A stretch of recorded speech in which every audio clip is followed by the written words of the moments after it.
रुक जाना नहीं में सफलता की राह पर बढ़ते जाने के प्रेरक मंत्रों में से चलिए सुनते हैं एक और प्रोत्साहित करने वाली कहानी, जो कि है आदित्य कुमार झा, जो है बिहार से। आइए सुनते हैं। सिविल सेवा, यह शब्द सामने आते ही भारत के ग्रामीण मध्यम वर्गीय परिवार के बच्चे की आंखें अद्भुत रोमांच के साथ चमक सी उठती हैं। बिहार के सुदूर मधुबनी जिले के एक गांव लखनौर में प्रारंभिक बाल्यकाल बिताने वाला मैं भी उसी अद्भुत सिविल सेवा के स्वप्न किंवदंती प्रतिष्ठा के रोमांच से अभिभूत हुआ। मेरे पिताजी संस्कृत के प्रोफेसर हैं। घर में अब तक सभी संस्कृत के विद्वान शिक्षक ही हुए। जाहिर सी बात है, मेरे पिताजी के मन में हम 3 भाइयों के लिए कुछ अलग बनने की आकांक्षा थी। फलतः मुझे कक्षा 6 में बड़े भाई के साथ इलाहाबाद भेज दिया गया। जब इलाहाबाद पहुंचा तो मानो सिविल सेवा के प्रति बचपन से पड़े आकर्षण के बीज ने इलाहाबाद के उर्वर मिट्टी के संपर्क में आकर पौधे का रूप धारण कर लिया।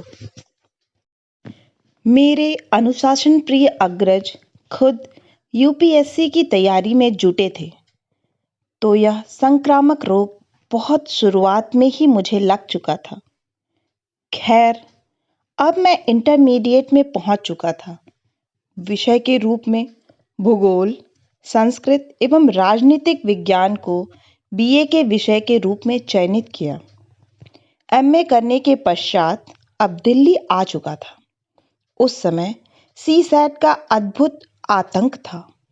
कर्मकांड के मुताबिक दिल्ली के कोचिंग में भी गया, या गुणवत्ताहीन एवं स्तरहीन कोचिंग मार्गदर्शन के कारण तैयारी यूपीएससी के मुताबिक नहीं हो पाई। इसी बीच 2013 में पाठ्यक्रम में बदलाव ने रणनीति आत्मविश्वास को तोड़ कर रख दिया। इन कारणों से 2013 का अटेम्प्ट नहीं लेकर वैकल्पिक करियर के लिए राज्य सिविल सेवा की ओर रुख किया। इसी बीच आईबी में सहायक सेंट्रल इंटेलिजेंस ऑफिसर के रूप में पहली सफलता प्राप्त हुई। यह निर्णय किया कि आईबी ज्वाइन नहीं करनी है। इस बात पर मेरे पिताजी बहुत खफा हुए। खैर, उनकी असुरक्षा बोध नाराजगी के बीच यह जुआ मैंने खेला।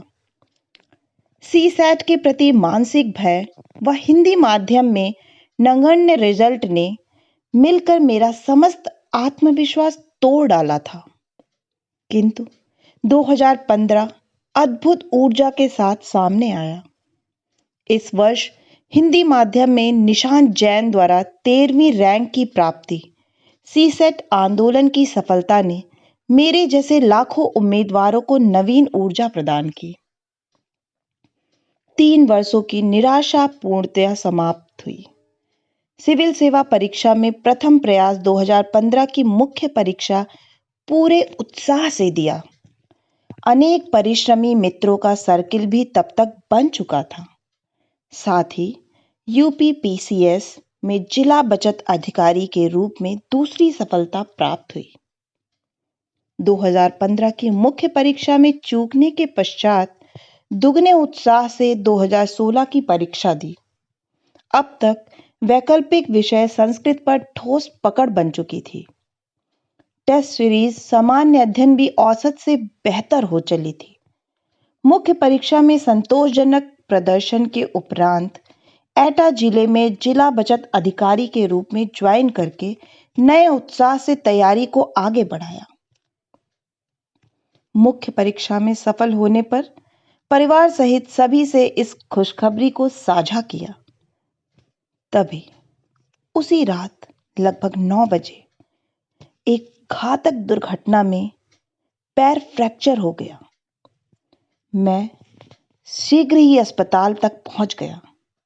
फिर अगले 2 माह बिस्तर पर पड़े पड़े इंटरव्यू की अद्भुत तैयारी हो पाई। मॉक इंटरव्यू के लिए व्हील चेयर पर अपनी बड़ी दीदी के साथ मुखर्जी नगर से राजेंद्र नगर जगह जगह घूमा। फिर 21 अप्रैल को सक्सेना सर के बोर्ड में व्हील चेयर पर ही इंटरव्यू में सम्मिलित हुआ। इंटरव्यू बहुत ही औसत हुआ तथा सफलता की कोई आशा नहीं थी। अंतिम परिणाम में जैसे ही अपना नाम 533वें स्थान पर देखा तो सहसा विश्वास नहीं हुआ। जीवन में जो आंसू दर्जनों परीक्षा में फेल होकर नहीं बाहर निकले, वो सहसा ही द्वितीय प्रयास में सफलता के पश्चात फूट पड़े। खैर, अब मेरा जीवन पूर्णतः बदल चुका था। मेरे पिताजी के जीवन की सबसे बड़ी साधना एक हद तक पूर्ण होती दिख रही थी।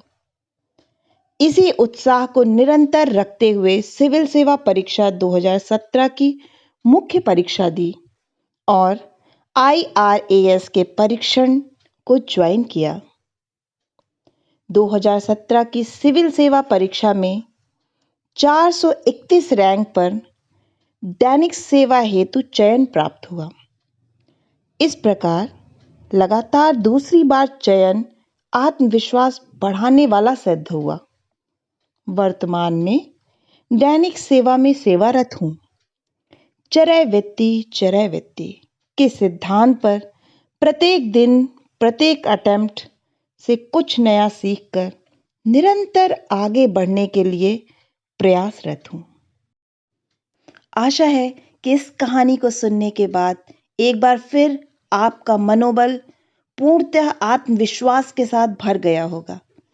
अगर आपको ऐसी ही प्रोत्साहित करने वाली कहानियों को सुनते रहना है और अपने आत्मविश्वास को जगाए रखना है तो इस चैनल को सब्सक्राइब करें और मुझे अपने काम में प्रोत्साहन देने के लिए प्लीज़ आप कमेंट बॉक्स में कमेंट करके ज़रूर बताएं कि आपको ये कहानी कैसी लगी और आप और किसकी कहानियाँ सुनना चाहते हैं।